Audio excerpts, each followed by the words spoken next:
Hello ನಮಸ್ಕಾರ. ಯಾರೆಲ್ಲ ಈ ವಿಡಿಯೋ ನೋಡ್ತಿದ್ದೀರಾ ಅವರೆಲ್ಲರಿಗೂ ನಮಸ್ಕಾರ.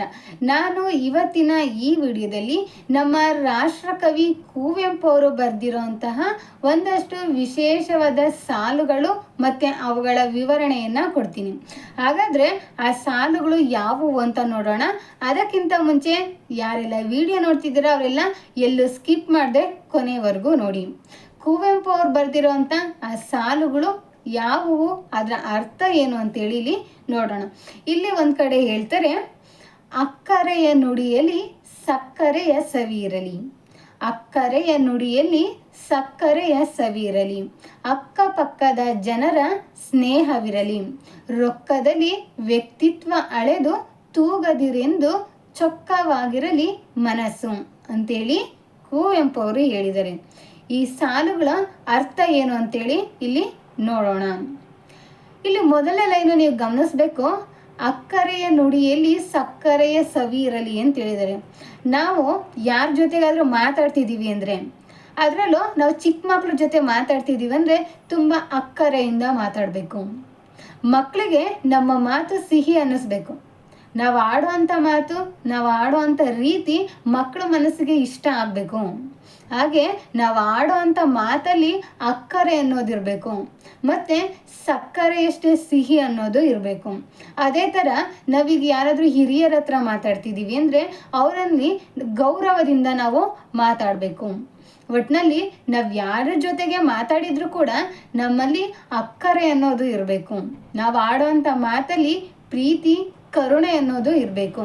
ಮತ್ತು ನಮ್ಮ ಮಾತುಗಳು ಅವರಿಗೆ ಸಕ್ಕರೆಯಷ್ಟೇ ಸಿಹಿಯನ್ನು ನೀಡಬೇಕು. ಒಟ್ಟಿನಲ್ಲಿ ಅಕ್ಕರೆಯ ನುಡಿಯಲ್ಲಿ ಸಕ್ಕರೆಯ ಸವಿ ಅನ್ನೋದು ಇರಬೇಕು. ಮತ್ತು ಅಕ್ಕಪಕ್ಕದ ಜನರ ಸ್ನೇಹ ಇರಬೇಕು. ಈಗ ನಾವು ಈ ಬೆಂಗಳೂರಂಥ ನಗರ ಪ್ರದೇಶಗಳಲ್ಲಿ ವಾಸ ಮಾಡ್ತಿದ್ದೀವಿ ಅಂದರೆ, ನಾವೀಗ ಯಾವುದೋ ಒಂದು ಮನೇಲಿ ಇದ್ದೀವಿ ಅಂದರೆ ನಮ್ಮ ಸುತ್ತಮುತ್ತ ಸಾಕಷ್ಟು ಮನೆಗಳು, ಸಾಕಷ್ಟು ಜನರು ಇದ್ದೇ ಇರ್ತಾರೆ. ನಾವು ಅವರ ಸ್ನೇಹವನ್ನು ಮಾಡ್ಕೋಬೇಕು. ಯಾಕಪ್ಪ ಅಂತ ಹೇಳ್ತೀನಿ ಕೇಳಿ. ಈಗ ನಮಗೇನೋ ಒಂದು ಸಂದರ್ಭದಲ್ಲಿ ಏನೋ ಒಂದು ಕಷ್ಟ ಅಂತ ಬಂತು, ಎಮರ್ಜೆನ್ಸಿ ಏನೋ ಆಗೋಯ್ತು, ಆಗ ನಮ್ಮ ಸಂಬಂಧಿಕರು ಯಾರೂ ಬರೋದಿಲ್ಲ. ನಮಗೆ ತುಂಬ ಹತ್ರದಲ್ಲಿರೋಂಥ ನಮ್ಮ ಅಕ್ಕಪಕ್ಕದಲ್ಲಿರೋರೇ ನಮಗೆ ಸಹಾಯಕ್ಕೆ ಬರೋದು.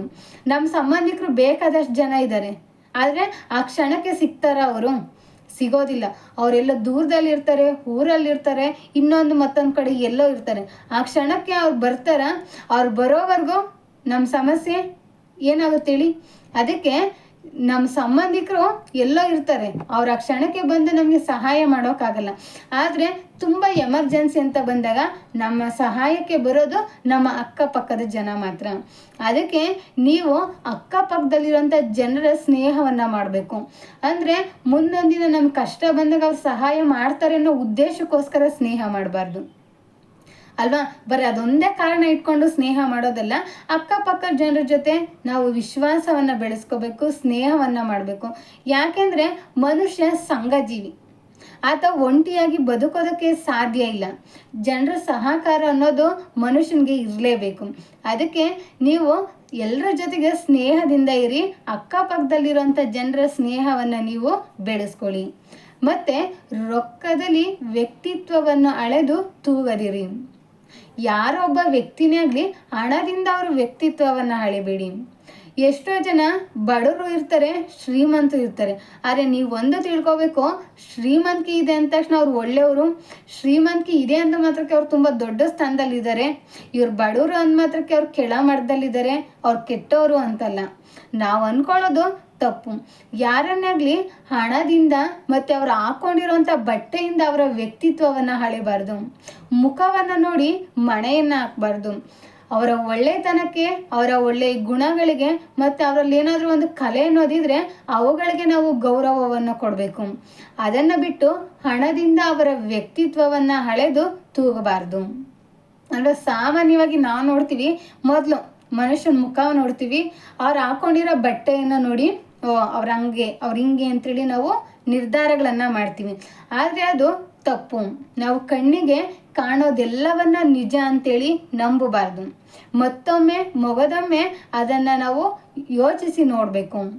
ಆಮೇಲೆ ಸರಿ ಯಾವುದು ತಪ್ಪು ಯಾವುದು ಅನ್ನೋ ನಿರ್ಧಾರಗಳನ್ನು ತಗೋಬೇಕು. ಅದಕ್ಕೆ ಯಾರೇ ಒಬ್ಬ ವ್ಯಕ್ತಿಯಾಗಿರಲಿ, ಅಲ್ವಾ. ಅವರು ಸಂಬಂಧಿಕರಾಗಿರಲಿ, ಸ್ನೇಹಿತರಾಗಿರಲಿ, ಪರಿಚಯ ಇರೋರಾಗಿರಲಿ ಅಥವಾ ಪರಿಚಯ ಇಲ್ಲದೆ ಇರೋರಾಗಿರಲಿ, ಯಾರಾದರೂ ಆಗಿರಲಿ, ಒಟ್ಟಿನಲ್ಲಿ ಅವರನ್ನು ನೀವು ಹಣದಿಂದ ಅಳಿಬೇಡಿ. ಹಣದಿಂದ ಅವರ ವ್ಯಕ್ತಿತ್ವಕ್ಕೆ ನೀವು ಏನೋ ಬೆಲೆಯನ್ನು ಕೊಡಬೇಡಿ. ಮತ್ತು ನಿಮ್ಮ ಮನಸ್ಸು ತುಂಬ ಚೊಕ್ಕವಾಗಿರಬೇಕು ಅಲ್ವಾ. ಮನೆ ಚಿಕ್ಕದಾದ್ರೂ ಪರವಾಗಿಲ್ಲ, ಮನಸ್ಸು ಚೊಕ್ಕವಾಗಿರಬೇಕು ಅನ್ನೋದು ಒಂದು ಕನ್ನಡದಲ್ಲಿ ಬರೋವಂಥ ಗಾದೆ ಮಾತು. ಇದರ ಅರ್ಥನ ಕೇಳ್ತಾ ಹೋದ್ರೆ ತುಂಬ ಇದೆ. ಆದರೆ ನಾವು ಒಂದೇ ಸಲಲ್ಲಿ ಹೇಳ್ಬೇಕಪ್ಪ ಅಂದರೆ, ನಮಗೆ ಬಡತನ ಇದ್ರೂ ಪರವಾಗಿಲ್ಲ, ಹಣದಲ್ಲಿ ಬಡತನ ಇದ್ರೂ ಪರವಾಗಿಲ್ಲ, ಆದರೆ ಗುಣದಲ್ಲಿ ಬಡತನ ಅನ್ನೋದು ಇರಬಾರ್ದು. ಮನೆಯಲ್ಲಿ ಬಡತನ ಇದ್ರೂ ಪರವಾಗಿಲ್ಲ, ಆದರೆ ಮನಸ್ಸಲ್ಲಿ ಬಡತನ ಅನ್ನೋದು ಇರಬಾರ್ದು ಅಲ್ವಾ. ನಮಗೆ ಹೃದಯ ಶ್ರೀಮಂತಿಕೆ ಅನ್ನೋದು ಇರಬೇಕು. ನಾವು ಹಣದಲ್ಲಿ ಬಡವರು, ಆದರೆ ಗುಣದಲ್ಲಿ ಶ್ರೀಮಂತರು ಅನ್ನೋಗೆ ನಾವು ಬದುಕಬೇಕು. ಯಾರೇ ಒಬ್ರನ್ನಾಗಲಿ ಹಣದಿಂದ ಅವರ ವ್ಯಕ್ತಿತ್ವವನ್ನು ಅಳಿಯೋದಕ್ಕೆ ಹೋಗಬೇಡಿ. ಒಟ್ಟಾರೆ ಹೇಳ್ಬೇಕಪ್ಪ ಅಂದರೆ, ಅಕ್ಕರೆಯ ನುಡಿಯಲ್ಲಿ ಸಕ್ಕರೆಯ ಸವಿ ಅನ್ನೋದು ಇರಬೇಕು. ಅಕ್ಕಪಕ್ಕದ ಜನರ ಸ್ನೇಹ ಇರಬೇಕು. ರೊಕ್ಕದಲ್ಲಿ ವ್ಯಕ್ತಿಯ ವ್ಯಕ್ತಿತ್ವವನ್ನು ಅಳೆಯಬಾರ್ದು. ನಮ್ಮ ಮನೆ ಚಿಕ್ಕದಾದ್ರೂ ಪರವಾಗಿಲ್ಲ, ಆದರೆ ಮನಸ್ಸು ಚೊಕ್ಕವಾಗಿರಬೇಕು. ನಾವು ಹಣದಲ್ಲಿ ಬಡವರಾದ್ರೂ ಪರವಾಗಿಲ್ಲ, ಆದರೆ ಗುಣದಲ್ಲಿ ಶ್ರೀಮಂತರಾಗಬೇಕು. ನಮ್ಮಲ್ಲಿ ಹೃದಯ ಶ್ರೀಮಂತಿಕೆ ಅನ್ನೋದು ಇರಬೇಕು ಅಂತೇಳಿ ಇಲ್ಲಿ ನಮ್ಮ ಕುವೆಂಪು ಅವರು ಹೇಳಿದ್ದಾರೆ. ಇಷ್ಟು ಈ ವಿಡಿಯೋ ನಿಮ್ಮೆಲ್ಲರಿಗೂ ಇಷ್ಟ ಆಗಿದೆ ಮತ್ತು ಅರ್ಥ ಆಗಿದೆ ಅಂತ ನಾನು ಅನ್ಕೋತೀನಿ. ಹೀಗೆ ನನ್ನ ಎಲ್ಲ ವಿಡಿಯೋಸ್ಗಳನ್ನ ನೋಡೋದ್ರ ಮೂಲಕ ನನಗೆ ಸಪೋರ್ಟ್ ಮಾಡಿ ಅಂತ ಕೇಳ್ಕೊತೀನಿ. ಎಲ್ರಿಗೂ ಧನ್ಯವಾದಗಳು. ಜೈ ಹಿಂದ್, ಜೈ ಕರ್ನಾಟಕ ಮಾತೆ.